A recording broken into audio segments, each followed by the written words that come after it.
This is it, the third and final installment of my 2025 upcoming release series video, part 3.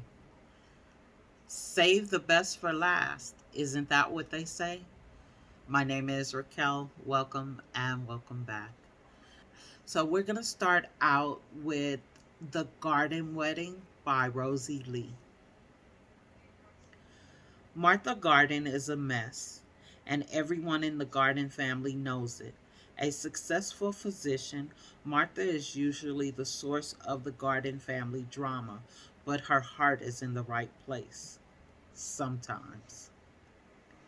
So the Gardens are pleasantly surprised when Martha mellows out after she begins dating O.G. Greenwald, one of the most eligible bachelors in town. As Martha's relationship with Orgy deepens, she thinks she's finally about to have the life she's always wanted. But when Martha attempts to intervene in a health crisis in Orgy's family, she draws the ire of OG's mother, Eve Greenwald, which jeopardizes everything. Suddenly, Martha finds herself on a journey full of challenges that forces her to deal with her previous mistakes, reconcile her past, and forge a path forward. Will she be able to look beyond the superficial to find what she's really needing all alone? So, excuse me. So, this actually sounds really good to me. It is Christian fiction. I am currently reading book one. It's called The Garden of Eden. And as I said, their family name is Garden, Gardin. And in the book I'm reading, Martha is definitely with the drama. I mean, she's a mess. So it is Mary and Martha, who are sisters, Louise, she's the aunt to the sisters, and Ruth, who is Louise's daughter in law. So the book that I'm reading, The Garden of Eden, is sort of a play off of the book of Ruth in the Bible. And it is pretty good. I'm only about maybe a third of the way in. And it's really funny because I saw the book, I put it on hold, and I had it. I started reading it, and then I started doing the research for this video. And I came across part two. So I'm really excited. I think it is definitely going to be a good book because in the Garden of Eden, I'm telling you, Martha's a mess. She is causing all the problems. She's dragging Mary along with her, and Aunt Louise is just kind of like, I don't know what to do. You guys take care of it. And it's all directed towards Ruth, which, I mean, it's really kind of sad because she's crying, and I'm like, oh. But it's a book, and I am enjoying it. So I think this one will be pretty good as well. It comes excuse me, it comes out on May 13th of 2025. Book number 2 is called A Wager at Midnight by Vanessa Riley. So it says the stakes are high. Well, no, I'm sorry.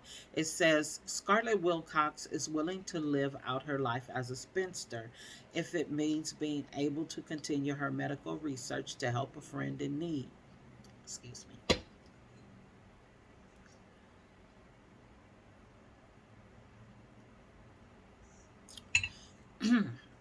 um,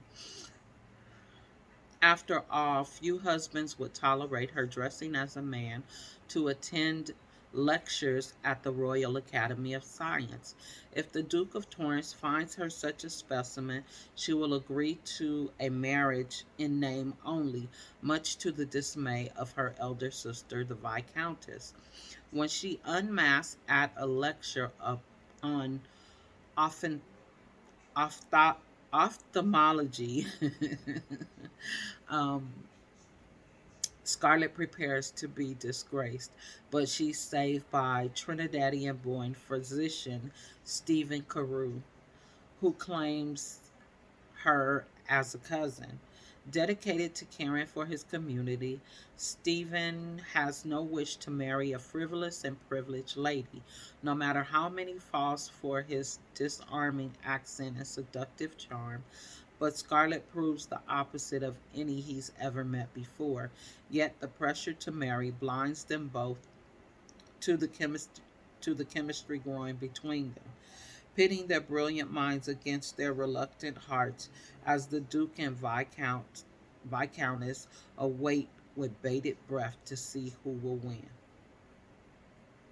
So, yeah, I generally like the movies with royalty in it. I've never read a book with royalty in it, but this sounds really interesting to me with the Duke and the Viscountess. So I'm looking forward to this one. It is called A Wager at Midnight, and it comes out March 25th, 2025. The next book is People of Means by Nancy Jones. It says two people, two pivotal moments, one dream for justice and equality. In the fall of 1955, in the fall of 1959, Frida Gilroy arrives on the campus of Fisk University full of hope, carrying a suitcase of carrying the suit carrying a suitcase and the voice of her father telling her she's part of a family legacy of greatness. Soon the ugliness of Jim Crow South intrudes and she's thrust into a movement for social change. Frida is reluctant to get involved, torn between a soon to be doctor her parents approve of and a audacious young man willing to risk it all in the name of justice. Frida finds herself caught between two worlds, the two loves, and must decide how much she's willing to sacrifice for the advancement of her people. In 1992 Chicago, Frida's daughter, Tulip, is an ambitious PR professional on track for an exciting career. If workplace politics and racial microaggressions don't get in her way. But with the ruling of the Rodney King trial weighing heavily on her, Tulip feels called to action when she makes an irreversible professional misstep as she seeks to uplift her community. She must decide, just like her mother had 3 decades prior, what she's willing to risk in the name of justice and equality. Insight, ev- evocative and richly imaginative with stories of hidden history, People of Means is an emotional tour de force that offers a glimpse into the quest of racial equality, the pursuit of personal and communal success, and the power of love and family ties. This sounds really interesting. Of course, it's historical fiction as well. Sounds like they're going to go back and forth between the past and the present. And I like those generational stories where you are reading about one generation of people and then the next generation of people are kind of doing similar things because, like, it's like that in real life, isn't it? Uh, and this book comes out on February 11th, 2025. And Happy Land. Happy Land by Dolan Perkins Valdez. So, if you are familiar with the book American Queen by Vanessa Miller, Happy Land is the same story, more than likely from a different perspective. And I did do a video because I enjoyed The American Queen, which is a true story about an American queen here in the United States. So Happy Land is the same story and it's probably from a different perspective. It says, Nikki Berry hasn't seen her grandmother in years due to a mysterious estrangement inherited from her mother. So when the elder calls out of the blue with an urgent request for Nikki to visit her in the hills of western North Carolina, Nikki hesitates only for a moment. After years of silence in her family, she's determined to learn the truth while she still can.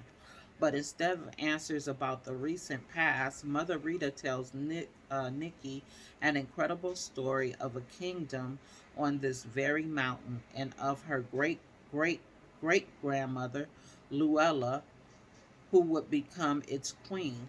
It sounds like the making of a fairy tale, royalty among a community that feed people. But the more Nikki learns about the kingdom of the happy land and the lives of those who dwell in the ruins she discovered in the woods, the more she realizes how much her identity and her family secrets are wrapped up in these hills. Because this land is her legacy and it will help her to protect it be wait a minute, and it will be up to her to protect it before it, like so much else, is stolen away. And it says, inspired by true events, Happy Land is transporting multi generational novels about stories that shape us and the dazzling courage it takes to dream. I enjoyed The American Queen, and this is the same story from another perspective, and I cannot wait to read it. I cannot wait to read it. If you have not read The American Queen by Vanessa Miller, read it. Tell me what you think.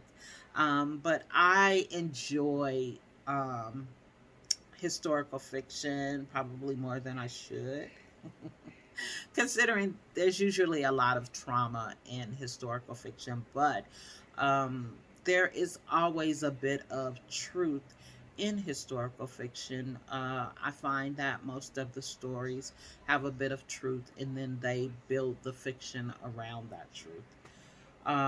This one comes out on April 8th of 2025. Again, that's Dolan Perkins Valdez, and it's called Happy Land.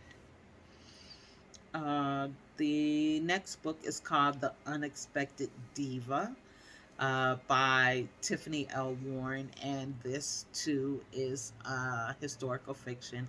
It is based around a black woman entertainer, and I am gonna put up a picture of the original woman that the story is about. So it says, before the Civil War, black opera singer Elizabeth Taylor Greenfield reigned supreme on northern stages, even performing at Buckingham Palace. Novelist Tiffany L. Warren brings this remarkable but forgotten diva's remarkable story to life for modern listeners. So it says, born into slavery on a Mississippi plantation, Elizabeth Taylor Greenfield has been raised in the safety of Philadelphia Quakers community by a wealthy adoptive mother. Sheltered and educated, Eliza's happy childhood excuse me, always included music lessons to nurture her unique gift, a glorious three-octave singing voice that leaves listeners in awe. But on the eve of her 24th birthday, young Eliza world is thrown into a tailspin when her mother dies. Eliza's inheritance is contested by her mother's white cousins, leaving her few options.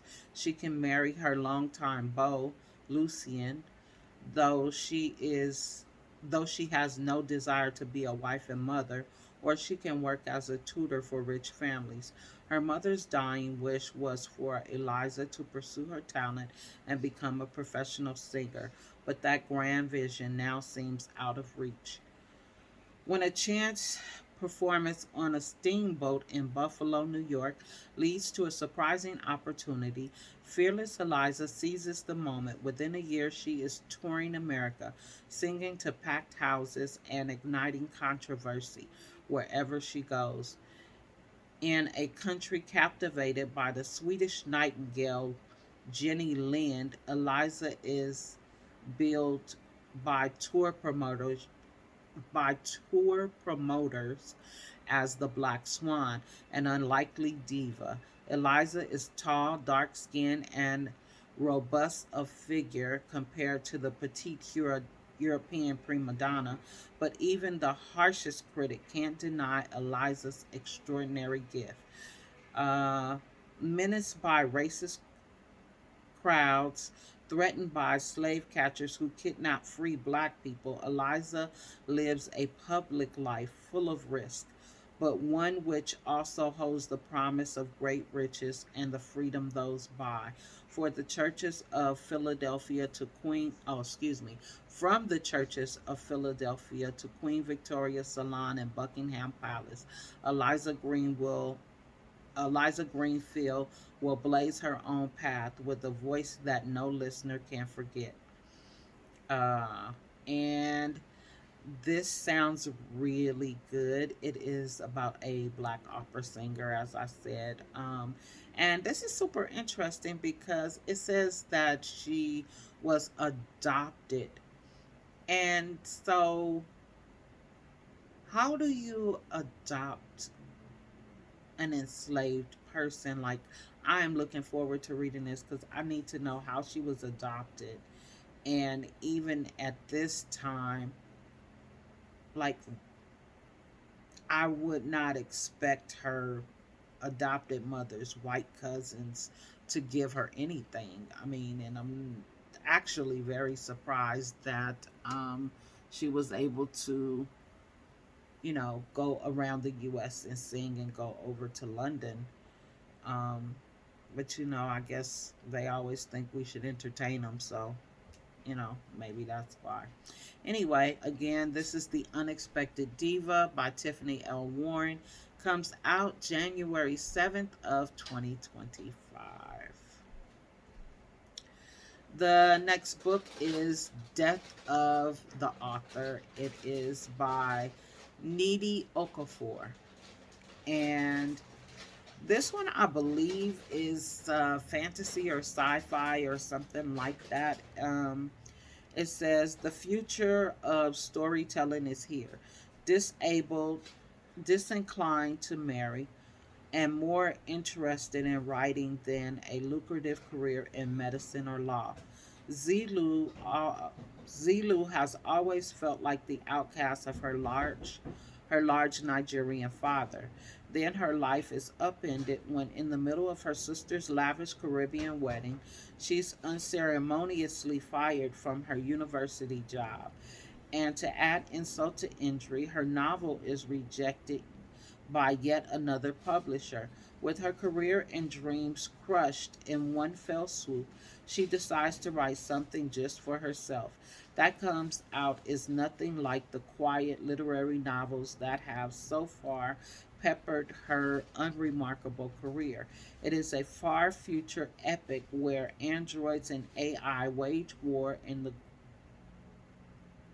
groans grown over ruins of human civilization.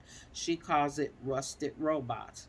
When Zilu finds the courage to share her strange novel, she does not realize she is about to embark on a life-altering journey, one that will catapult her into literary stardom, but also perhaps obliterate everything her book was meant to be. From Chicago to Logos, to the far reaches of space, Zulu novel will change the future not only for humanity but for the robots who come next. A book within a book that blends the line between writing and being written. So yeah, it doesn't really sound like something I would read. I have never read a fantasy book, and I have just read my first horror book, and it was amazing. Like, I wasn't even scared, and that was sort of the reason why I would never read a horror book. But it was really good. It was called When the Reckoning Comes by Latoya McQueen. It was historical fiction, and I'll probably do a book review on it because it was so good. But yeah, this book comes out on January 14th of 2025. Again, it is called Death of the Author by, I think it's Needy, Nnedi Okafor. The next book is called O Sinner. It is by Nicole Cuffey. I am not familiar with Nicole Cuffey, but I do think I would like to read this book. So it says Farouk Zaidi, a young journalist processing the recent death of his father, a devout Muslim, takes the opportunity to embed himself in a cult called the Nameless, based in California redwoods and shepherded by an enigmatic Vietnam War veteran named Odo. The Nameless adhere to the 18 utterance, including teachings such as all suffering is distortion and see only beauty. Farouk, skeptical but committed to unraveling the mystery of the Nameless, extends his stay over months as he gets deeper into the cult's inner workings and alluring teachings. But as he gets closer to Odo, Farouk himself begins to unravel, forced to come to terms with the memories he has been running from while trying to resist Odo's spell. So basically, it looks like he's trying to get into the scope to find out what's happening and what's going on, and he winds up being a part of the cult. Hopefully this is fiction because I know those cult things are super dangerous. So again, this is called O Sinner by Nicole Cuffey. Comes out March 18th, 2025. And that was our last book, which means that we have concluded the series. This is part 3. I hope you enjoyed the video, and until next time, see you soon.